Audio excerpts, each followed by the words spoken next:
మనం ఒక 2 రోజులు విండోస్ ఓపెన్ చేసి పెడితే మనకి ఎంత డస్ట్ వస్తుందో మనందరికీ తెలుసు కదండి. దాని అర్థం బయటే కాదండి, ఇంట్లో కూడా చాలా పొల్యూషన్ ఉందనేసి మనకు అర్థమవుతుంది. అందుకే NASA recommended top air purifier plant గురించి ఈ వీడియోలో మనం మాట్లాడుకుందాం. ఇండోర్ ఎయిర్ క్వాలిటీని 60% వరకు పెంచుతుందండి. అదే అండి మన పీస్ లిల్లీ. తెలుగులో దాన్ని శాంతి కలవ అని కూడా అంటారు. అసలు దీనికి ఎంత లైటింగ్ అవసరం?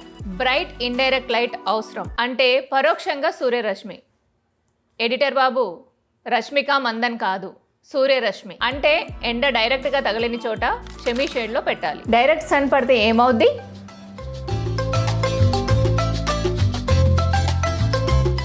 ఒక్క నిమిషం అమ్మా, అదే చెప్తున్నాను. ఎండ ఎక్కువ ఉంటే లీవ్స్ బర్న్ అవుతాయి, ఎల్లోగా మారిపోతాయి, అలానే టిప్స్ కూడా బ్రౌన్గా అవుతాయండి. అందుకే దాన్ని తూర్పు లేదా ఉత్తరం దిశలో పెడితే మంచిగా ఉంటుంది. లేదా మనకి ఇంట్లో ఎక్కడైతే వెలుతురు ఎక్కువగా ఉంటుందో ఆ దిశగా పెడితే ప్లాంట్ అనేది మంచి గ్రోత్ ఉంటుందండి. పీస్ లిల్లీ ప్లాంట్కి అతి ముఖ్యమైన విషయం. ఎడిటర్ బాబు, విషయం కాదయ్యా, విషయం. అదే అండి వాటరింగ్.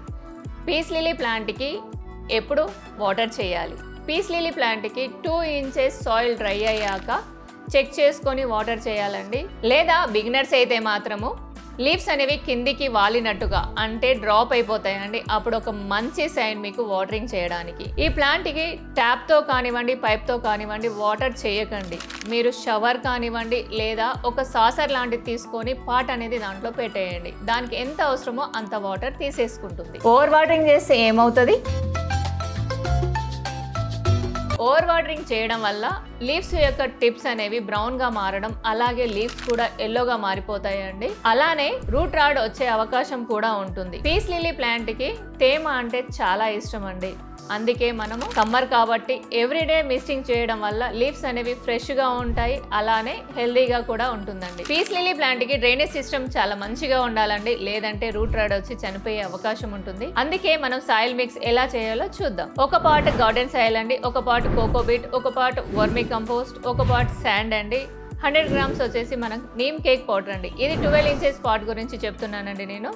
మీ దగ్గర చార్కోల్ ఉన్న, తర్వాత soft fungicide, trichoderma viride, exam salt ఇవి ఉంటే కలుపుకోండి, లేదంటే స్కిప్ చేయండి, అది ఆప్షనల్ అండి. ఇంతవరకు సాయిల్ మిక్స్ పర్ఫెక్ట్ అండి. సాయిల్ గురించి బాగానే చెప్పినావు కానీ పార్ట్ సైజ్ చెప్పలేదు, ఎలాంటి పార్ట్ తీసుకోవాలో చెప్పలేదు. అయ్యో ఓపిక ఉండదమ్మా ఈ క్వశ్చన్ బ్యాంక్కి. అదే చెప్తున్నాను. పార్ట్ సైజ్ వచ్చేసి 10 to 12 ఇంచెస్ ఉండాలండి, అంతకంటే తక్కువ ఉండకూడదు. బిగినర్స్ ఎవరైతే ఉంటే వాళ్ళు మాత్రం క్లే పాట్లో ప్లాంట్ పెట్టండి, లేదంటే మీరు ఏ పార్ట్ తీసుకున్నా కూడా ప్లాంట్ అనేది మంచి గ్రోత్ ఉంటుందండి. ఇంతవరకు నేను చెప్పిన ఇన్ఫర్మేషన్ మీకు నచ్చిందని అనుకుంటున్నానండి. నచ్చినట్లయితే లైక్ చేయండి, షేర్ చేయండి, సబ్స్క్రైబ్ చేయండి. అలాగే లాస్ట్ వీడియోలో కామెంట్ చేసిన వాళ్ళకి షౌట్అవుట్ ఉంటుందని చెప్పాను. వాళ్ళ పేర్లండి. ఒకటి వచ్చేసి వేణుగోపాల్ గారు, ఇంకొకటి వచ్చేసి మిథున గారు, ఇంకొకటి ఉప్పలపాటి రమ గారు. మీరు పేర్లే పంపిస్తున్నారండి, మీ ప్లేస్ కూడా పంపించండి. నెక్స్ట్ వచ్చే 3 మెంబర్స్ కూడా షౌట్అవుట్ ఉంటుందండి. కంపల్సరీగా కామెంట్ చేయండి. పీస్ లిల్లీ ప్లాంట్కి అందం తెచ్చేదే ఫ్లవర్స్ అండి, కానీ అది ఫ్లవరే కాదండి, అది ఒక మోడిఫైడ్ లీఫ్. దాని లోపల ఉండేది మాత్రమే ఫ్లవర్. అంత బాగానే ఉంది కానీ ఫ్లవర్ ఎప్పుడు వస్తుంది? అయ్యయ్యో, పూర్తిగా వినకుండానే క్వశ్చన్లు అడిగేస్తుందమ్మా క్వశ్చన్ బ్యాంక్. అవునండి, ఇది స్ప్రింగ్ సీజన్ నుంచి సమ్మర్ మొత్తం ఫ్లవరింగ్ ఉంటుంది. ఇది సీజనల్ ఫ్లవర్స్ అండి. అన్ని విషయాలు బాగానే చెప్పుకున్నామండి, కానీ పీస్ లిల్లీ ప్లాంట్కి డిసీజెస్ వస్తాయండి. కాకపోతే చాలా చిన్నవి వస్తాయి. స్పైడర్స్, తర్వాత మెట్స్, తర్వాత యాబిట్స్ వస్తాయండి. అందులో ఇంకోటి ఏంటంటే ఓవర్ ఫెర్టిలైజింగ్ చేయడం వల్ల కూడా ప్లాంట్కి బ్రౌన్ లీవ్స్, ఎల్లో లీవ్స్ కూడా వస్తాయి. అయితే దీనికి మనము సింపుల్గా చాలా ఈజీగా మనం సొల్యూషన్ చేసుకోవచ్చు అండి. మీరు సోప్ లిక్విడ్తో కూడా సొల్యూషన్ చేసుకుని దాన్ని స్ప్రే చేయొచ్చు, లేదంటే నీమ్ ఆయిల్ కూడా వాటర్లో కలుపుకొని స్ప్రే చేయండి, అవన్నీ పోతాయి. తర్వాత ఇంకోటి ఏంటంటే బయట ఎక్కడైనా ఏమైనా మీకు ఇన్సెక్టిసైడ్స్ ఏమైనా దొరికితే అవి కూడా తీసుకొచ్చి స్ప్రే చేయండి, అంతే అండి. పీస్ లిల్లీ ప్లాంట్కి ఎక్కువ ఫెర్టిలైజింగ్ అవసరం ఉండదండి, ఎందుకంటే అది ఇండోర్లో పెడతాం కాబట్టి.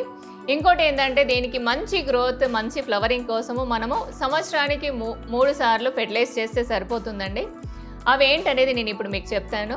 ఒకటి వచ్చేసి వర్మీ కంపోస్ట్ అండి. వర్మీ కంపోస్ట్ లేకుండా అసలు మనం ఏ ప్లాంట్ పెంచలేము. వర్మీ కంపోస్ట్ ఒకటి. నెక్స్ట్ వచ్చేసి టీ లీఫ్ కంపోస్ట్ అండి, ఇంకొకటి లీఫ్ కంపోస్ట్, ఇంకొకటి వచ్చేసి కౌ డంగ్ లిక్విడ్ అండి. కౌ డంగ్ని మనం నానబెట్టేసి దాన్ని లిక్విడ్ లాగా చేసి ప్లాంట్ కి ఇస్తే కూడా మంచి గ్రోత్ ఉంటుంది. ఇంకొకటి బనానా పీల్ లిక్విడ్ అండి. ఇవన్నీ ఆర్గానిక్ అండి. అన్ని టాపిక్స్ బాగానే చెప్పావు కానీ పూలు బాగా రావడానికి, గ్రోత్ ఎక్కువ ఉండడానికి ఏం ఫెర్టిలైజర్ ఇవ్వాలి? పీస్ లిల్లీ ప్లాంట్ కి ఇంకెక్కువ ఫ్లవరింగ్, ఇంకెక్కువ గ్రోత్ కావాలనుకుంటే ఎంపీకే 1919 లేదా 2020 వాడుకోండి. అప్పుడు మంచి ఫ్లవరింగ్, మంచి గ్రోత్ ఉంటుందండి. ఇది సమ్మర్ కాబట్టి మీరు లిక్విడ్ ఫెర్టిలైజర్స్ ఇవ్వండి, మంచి గ్రోత్ ఉంటుందండి. ఇంకోటి ఏంటంటే ప్లాంట్ కూడా డ్రై అవ్వకుండా ఉంటుంది. మరొక చిన్న విషయం అండి, పీస్ లిల్లీ ప్లాంట్ కి డ్రైనేజ్ సిస్టమ్ ఇంకా మంచిగా ఉండాలి అనుకుంటున్నారా? అయితే దాంట్లో ఒక 10% పర్లైట్ కలపండి. పర్లైట్ గురించి ఇంకా ఎక్కువ ఇన్ఫర్మేషన్ కావాలంటే పక్కన వీడియో ఉందండి, చూడండి. అంతవరకు బాయ్.